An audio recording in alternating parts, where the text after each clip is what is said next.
Hello दोस्तों, स्वागत है आपका दृष्टि आईएएस के इन फोकस प्रोग्राम में। मैं हूं केवल कृष्ण पांडे आपके सामने। अगर कहा जाए कि मानव जब से इस दुनिया में है तब से वह घूम रहा है, मतलब कि जब से मानव का अस्तित्व इस दुनिया में है तब से वह घूम रहा है और आज भी वह घूम रहा है। लेकिन दोनों बार घूमने में कुछ एक फर्क है। पहले के घूमने में और अभी के घूमने में एक जो बुनियादी फर्क है वह यह है कि पहले जो इंसान घूम रहा था, मानव घूम रहा था, वह मजबूरी में घूम रहा था और अब जब इंसान घूम रहा है तो वह मनोरंजन के लिए घूम रहा है। इसका सीधा मतलब यह है कि बहुत समय पहले जब इंसान के पास आवास नहीं थे, घर नहीं था, खाने की व्यवस्था उसे हमेशा करनी होती थी, एक जगह से दूसरी जगह वह घूमता रहता था। और अब जो इंसान घूम रहा है वह मनोरंजन के लिए, क्योंकि उसके पास अपना एक स्थायी आवास है और उसके बाद वह नई नई जगह को देखना चाहता है, मनोरंजन प्राप्त करना चाहता है, इसीलिए वह घूम रहा है। तो इसी से संबंधित इंसान अब घूमते घूमते अंतरिक्ष में भी घूमने लगा है और वहां जाने के लिए और भी लोग जो दुनिया में है, इतनी बड़ी पॉपुलेशन है, कुछ लोग गए हैं अभी तक में और बाकी के लोग जाने की चाह में हैं।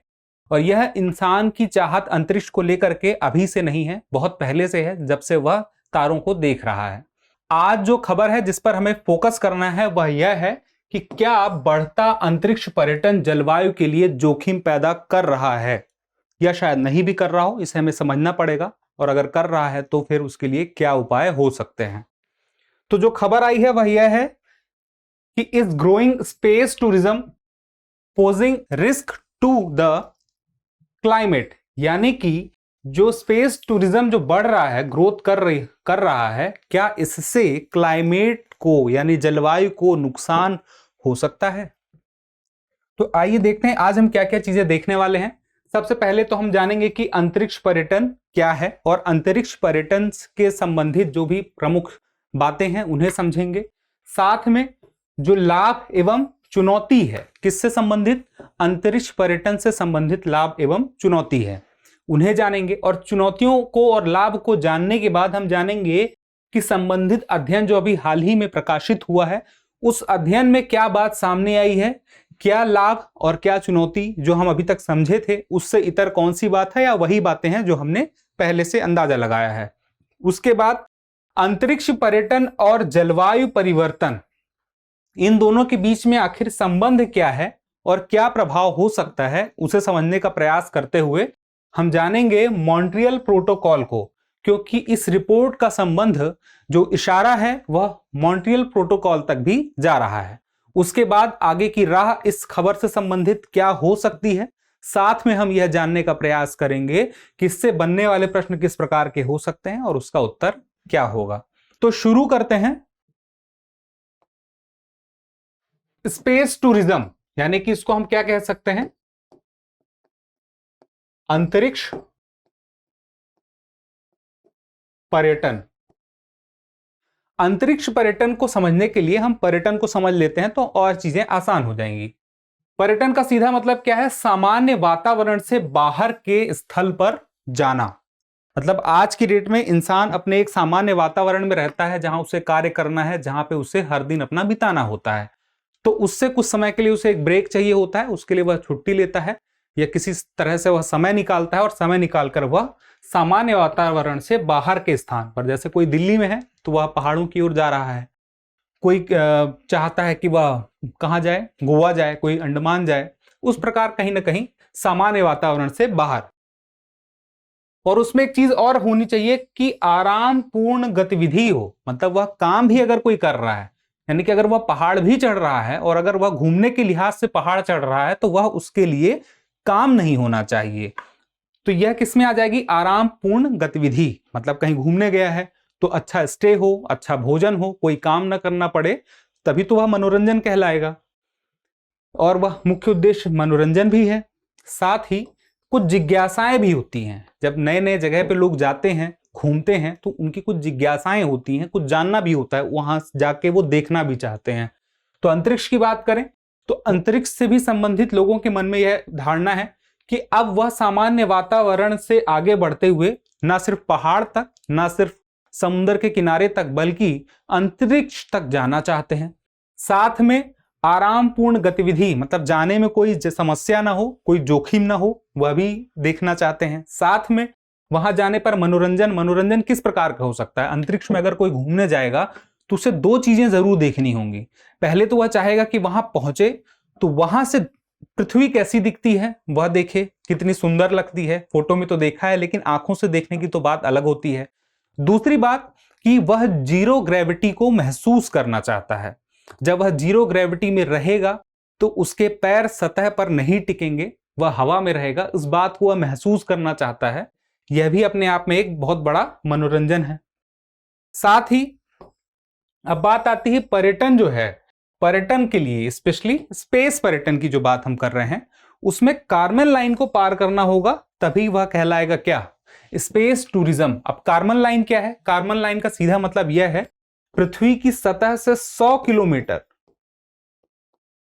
किलोमीटर की ऊंचाई पर जब हम पहुंचते हैं तो एक आभासी, मतलब चारों तरफ से पृथ्वी की सतह है, ये मान लीजिए ये सतह है तो इसकी ऊंचाई यहां पे 100 किलोमीटर है।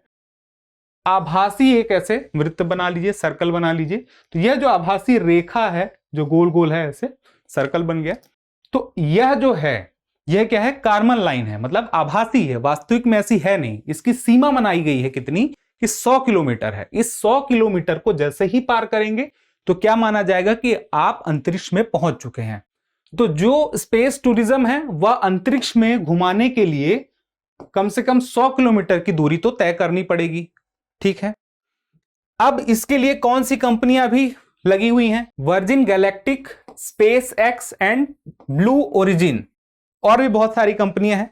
ब्लू ओरिजिन का नाम आपने हाल में सुना होगा। पिछले साल जो अमेज़न के जो संस्थापक हैं जेफ बेजोस, तो जेफ बेजोस जो हैं अपने तीन साथियों के साथ में अंतरिक्ष में गए थे और उन्होंने कार्मेन लाइन को पार किया था और वहां पे जीरो ग्रेविटी को उन्होंने महसूस किया। कुछ मिनट तक वहां पर वे रहे तथा वहां से उन्होंने धरती को देखा और यह उनका मनोरंजन था। इसके बाद वह वापस आ गए। तो इसी के साथ उन्होंने शुरुआत की कि अब उन्होंने कहा कि पर्यटन को आगे वो बढ़ाएंगे, स्पेस टूरिज्म को बढ़ावा देंगे। साथ में अन्य कंपनियां भी बढ़ावा दे ही रही हैं। एलन मस्क की स्पेस एक्स आपने सुना ही होगा। अब देखते हैं संबंधित लाभ एवं चुनौतियों को। तो अब बात करते हैं सबसे पहले स्पेस टूरिज्म से संबंधित जो लाभ हैं वह क्या क्या है। पहला लाभ तो है अर्थव्यवस्था को लाभ होगा। जब बहुत सारे लोग अंतरिक्ष में जाना चाहेंगे, घूमना चाहेंगे, तो लोग पैसे भी खर्च करना चाहेंगे। वह पैसे अर्थव्यवस्था को बढ़ावा देंगे, अर्थव्यवस्था और बेहतर होगी। दूसरी बात, अब चूंकि लोग अंतरिक्ष जाना चाहेंगे उसके लिए बहुत सारे कार्य होने पड़ेंगे, जैसे कि एक मैनेजमेंट होगा, एक कंपनी खुलेगी, यान बनेंगे, रॉकेट बनेंगे। तो उससे क्या होगा, जब सृजन होगा तो सृजन करने के लिए सृजनकर्ता होगा, यानी कि रोजगार भी होगा। साथ में नवाचार, नई नई तकनीकों के लिए, उनका शोध करने के लिए नए नए विषयों पर शोध होगा जो कि स्पेस टूरिज्म से संबंधित होंगे। यह बात तो रही उसकी लाभ की, लेकिन चुनौतियां भी उसके साथ में जुड़ी हुई हैं।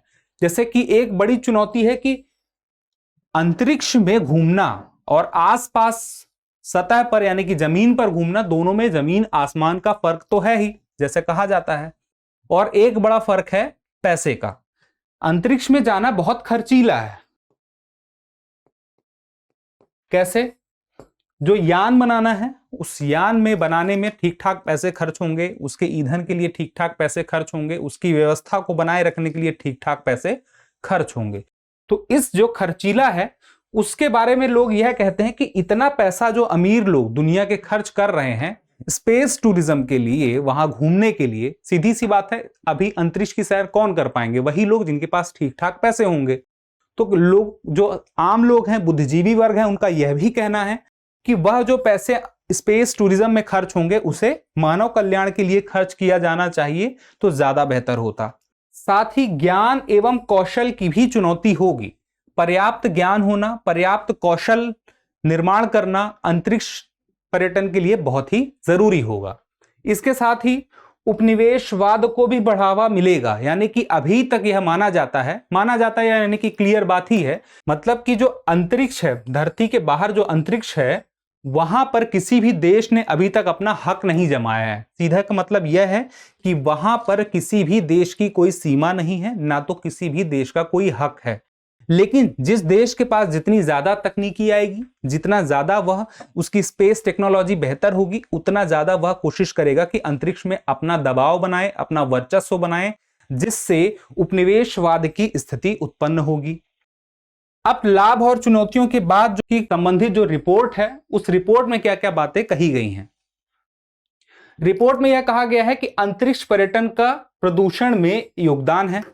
इसीलिए मैंने आपसे बताया था कि हमें ईंधन को जानना जरूरी है कि ईंधन कितने प्रकार के होते हैं, क्योंकि अंतरिक्ष पर्यटन का प्रदूषण में योगदान है। तो किस प्रकार से होगा?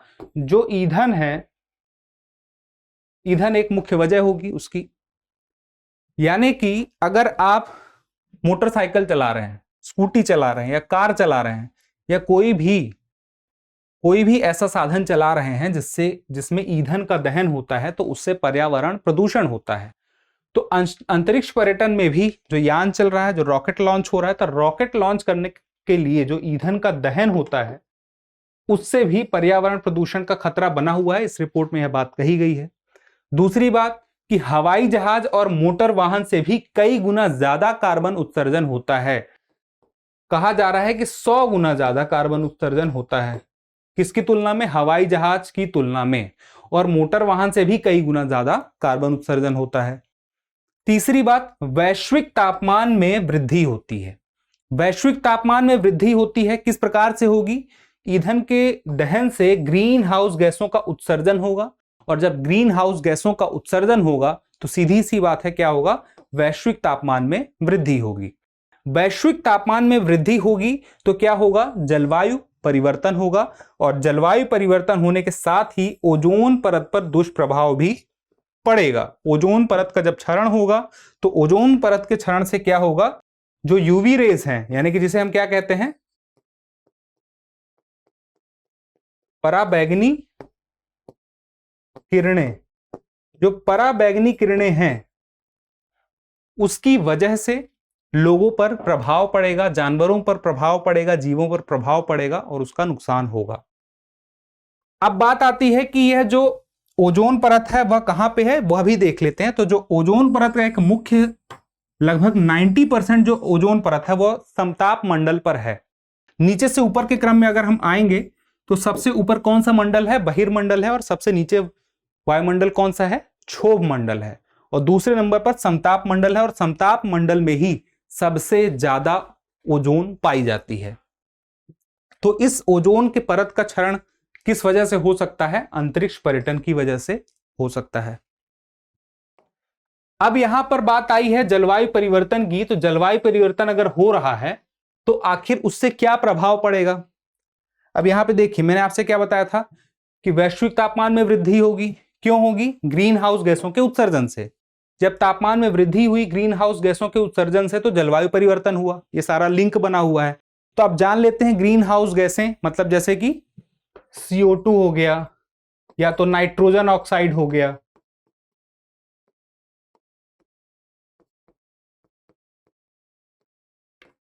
जलवाष्प भी निकलता है। अब नाइट्रोजन ऑक्साइड, CO2, ये सब क्या है? ग्रीन हाउस गैसें हैं। यही बात यहां कह रहे हैं कि जब जलवायु परिवर्तन से प्रभाव होगा तो अब क्या होगा? मतलब उन ग्रीन हाउस गैसों की वजह से जो अंततः जलवायु परिवर्तन की स्थिति बन रही है, उससे क्या होगा? पहले हम समझ लेते हैं कि जलवायु है क्या है, तो हमें यह पता चलेगा कि जलवायु परिवर्तन क्या है। क्षेत्र विशेष के औसत मौसम को हम कहते हैं, किसी भी क्षेत्र विशेष के औसत मौसम को हम क्या कहेंगे? जलवायु। लेकिन क्षेत्र विशेष के औसत मौसम में जब परिवर्तन होगा तो हम उसको क्या कहेंगे? जलवायु परिवर्तन।